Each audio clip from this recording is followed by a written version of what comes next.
He effectively got his majority government with about 1 out of every 5 Canadians. Kept the RCMP in the dark about its Jeffrey Delisle investigation, according to a report. Porter took off to the Bahamas, where as a doctor and a cancer specialist... So any and all expenses for the Conservative Party of Canada during a campaign have been paid by the party. What can you tell us? In a recent speech, she said the Senate has to open up its books. And Liberal leader Justin Trudeau says it's not just yes, we've reached the portion of the program where we jump right in on Stephen Harper's Nightmare and continue Radio Free Canada. I'm Darren Howard. And I'm Robert Nisbet. So happy to be with you today. Why? Why? Well, you know, there was a little hiccup in the Stephen Harper regime last week. Really? Between Senategate and Crackstarter, there were a few things that slipped under the radar. Boy, I wish we had a clip on that, but Gee, hey. I'm glad I was paying attention. Judge Mosley of the Federal Court of Canada confirmed in a recently released judicial ruling that election fraud did indeed arise in the 2011 federal election. Canada's ruling neoconservatives seized a majority of seats in Canada's parliament in the fraudulent election, which allowed them to radically alter the country. He effectively got his majority government with about 1 out of every 5 Canadians voting for him. So roughly 20% of adult Canadians voted Conservative in the last election, and yet he's got this majority government, which is effectively bargained away our freedom, bargained away our environmental protection laws, threw our native peoples under the bus. Judge Mosley, in his finding, stated unambiguously, misleading calls about the location of polling stations were made to electors in ridings across the country, and the purpose of those calls was to suppress the votes of electors who had indicated their voting preference in response to earlier voter identification calls. Do some prosecutions. I mean, the mounted police should be investigating this and determine who's responsible for this corrupt practice, and people should be charged. And if they're charged under the Elections Act and found guilty, then they could face potentially a 5-year imprisonment term. That's the most extreme punishment available. So. Critics note the irony of the fact that the Harper government is trying to impose what it calls democracy on foreign countries, while its own democratic legitimacy is being questioned domestically. Joshua Blakeney, Press TV, Calgary. I'm just wondering why on earth they think they have any credibility at all. Well, they don't. I mean, come on. Seriously, you steal an election, you get caught stealing an election. Oh, he took a page out of W's book. Gee, I wonder how that one happened. Why I will never, ever support anything like electronic voting, the ease at which the Conservative government put their fraudulent government into power amazes me. Well, they still use technology. They use the robocalls. Yes, indeed. Robocalls like drones destroying democracy everywhere. Now, we may have noticed how the FBI keeps messing up down south. Okay. But our own secret intelligence service has also been making notes in the news. Let's run the clip. Why did CSIS fail to inform the RCMP about Jeffrey Delisle? What I can say is that the conclusions drawn in that story are totally incorrect. Information is shared between law enforcement agencies in accordance with Canadian law. Canada's spy agency kept the RCMP in the dark about its Jeffrey Delisle investigation. According to a report by the Canadian press, the government says absolutely false. Delisle, a former Halifax Navy officer, exchanged top-secret information with Russia.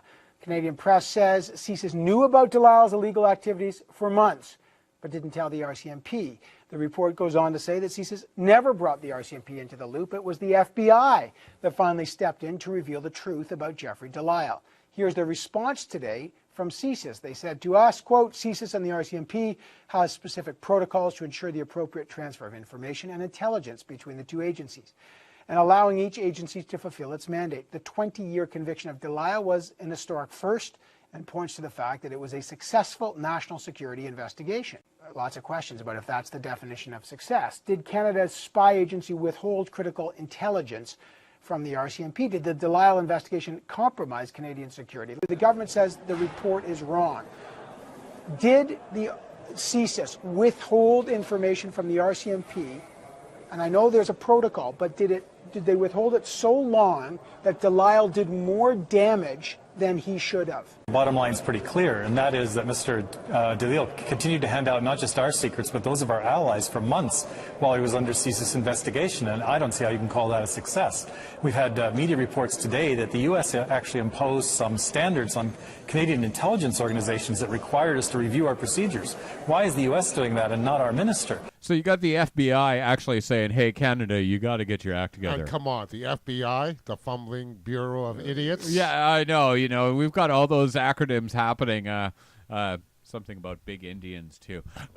There was a couple of things in there that kind of made me laugh and kind of made me chuckle because, you know, we're talking about a huge bungling affair. Oh, yeah. I mean, these guys are supposed to be keeping us safe. They lose $3.1 billion saying they're going to keep us safe. In anti-terror funding, yes. Yeah, that worked out so well. And, of course, they're so good at picking people to run things, you know. Like there should be, like you said, there should be someone investigating this. There should be someone working on this, right? You mean civilian oversight of our secret intelligence service? I mean, how's that working out? Well... As if the Prime Minister didn't have enough trouble with his appointees to the Senate, now Arthur Porter is back in the news, the man that Harper once trusted with Canada's deepest secrets.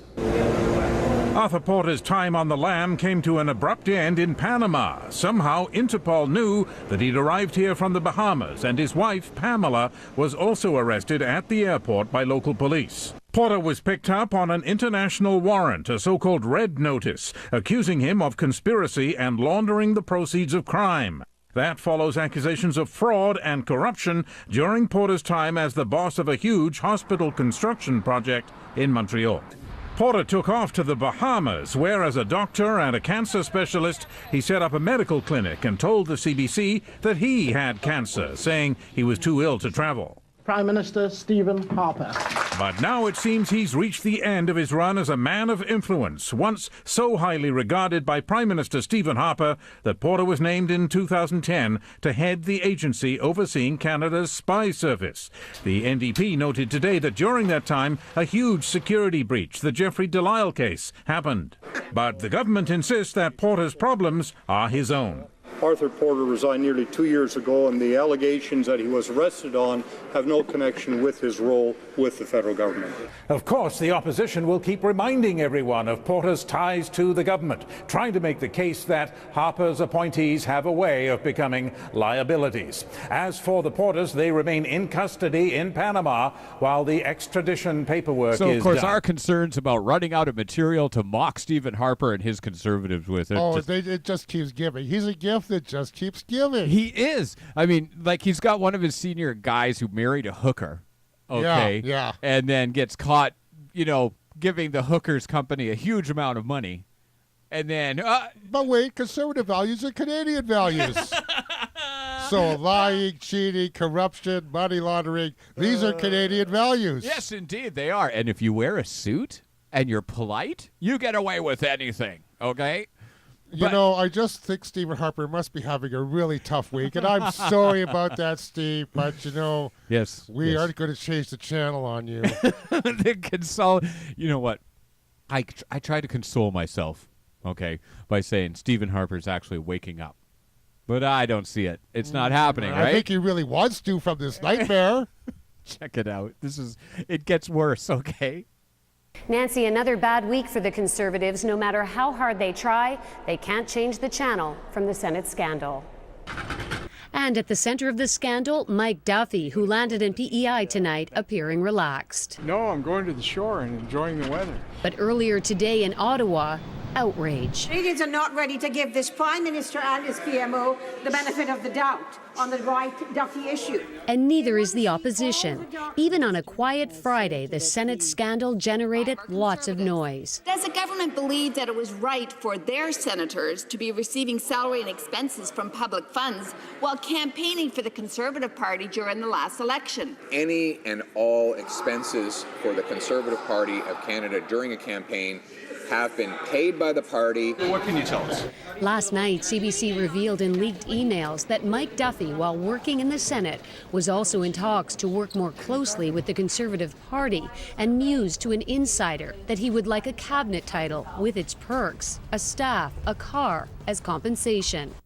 Now, new emails obtained by CBC show just 2 months later he went further, making demands of the party executive. If my name is out in front, then I want to be part of the decision-making process. And according to the emails, Duffy was out in front, waving the Conservative flag in various ridings at the request of the party. Just back from Hamilton, Truro, and Southwest Nova. So busy, he told the party executive, he needed a staffer assigned to work with me. The RCMP are looking into Duffy's expense claims to determine if there was any criminal wrongdoing. With Pamela Wallen's audit due any time now, the Senate story is far from over. And Nancy, for the first time since he became Prime Minister, Stephen Harper faces a controversy he can't seem to quash. And, of course, major media proving that when Stephen Harper pees in their cornflakes, they're actually going to say, no. Yeah, maybe we don't like you as much as we're not going to bend over and take it so much. I know, like he cuts their funding and then the CBC is release the hounds. I know. And then they're just coming out like week after week. So, of course, we sift through thousands of hours of major media, okay, the major newscasts across the world, in order to get these few gems that really point out the way things are going in this country. That shows our press can do their job when they want to. And, of course, then it highlights the fact is, where is the religious right wing in holding these guys accountable? Well, I guess they're, thinking that he'll be forgiven as long as he repents. Yeah, there you go. He goes and gets his cracker. Everything is fine each and every week, supporting torture and nonsense. Let's run one more real quick. Okay. It's an institution where change comes slowly, if at all. But the spending scandals involving 4 senators is sparking talk of a major overhaul, ending the secrecy surrounding how taxpayers' dollars are spent. Appearing on the West Block with Tom Clark, the Liberal leader in the Senate says it's time to consider rules forcing senators to post all their expenses online. I think there needs to be a higher level of disclosure and transparency, and I think we'll move towards that. I would certainly favor that. It's not an idea the Senate has rushed to embrace. In fact, just a couple of months ago, in an earlier appearance on the West Block, Cowan explained why this might not be a good idea. There are people who will meet with me and perhaps with you, who wouldn't want that known, that they were doing that, particularly in this environment where there's a bit of a, put it mildly, a bit of a chill in the air. Cowan's move towards transparency is shared by the Conservative leader in the Senate, Marjorie Le Breton. In a recent speech, she said the Senate has to open up its books. And Liberal leader Justin Trudeau says it's not just the Senate that has to change. Both for the House and for the Senate, we will be coming out shortly with a way to open up and be more transparent about all our expenses. Cabinet ministers and senior bureaucrats already do this. They have to make public everything they spend, flights, hotels, meals. Everything is transparent, so if someone is riding the gravy train, it's easy to catch. And with taxpayers seething over how some senators have been spending their money, this may be an idea whose time has finally come. And, of course, we've got some video coming up on Mike Duffy's drunk butt, in my opinion, talking on power and politics. Oh, really? Okay, I missed that one. I mean, he was loaded. But, of course, then again, I worked in the bar for almost 20 years, so I know what I'm looking at. I'm Darren Howard. And I'm Robert Nisbet. We've got more coming up just in the Stephen Harper nightmare process coming up right here. Please stay tuned, like, and share because you care. And remember, we're not producing commercials that say trust us. All our notes are sourced. Yes, check it out. Use your brain. We know you got one. Continue being awake. Remember, get out, stand up for what's right. We're going to be right back. Since 1971, when President Nixon took the United States off what was left of the gold standard, the world has operated under a system of money called fiat. The dollar, the pound, the euro are all government fiat currencies. Fiat is a Latin word meaning let it be so. It is the law that this government currency be money. Indeed, without that legal enforcement, and the fact that we must pay taxes in this money, That dollar bill or that computer digit that represents a dollar would be pretty much meaningless. Only the government has the power to issue fiat money, but banks can create it through lending. If somebody wants to borrow $10, a bank can create it from nowhere and lend it.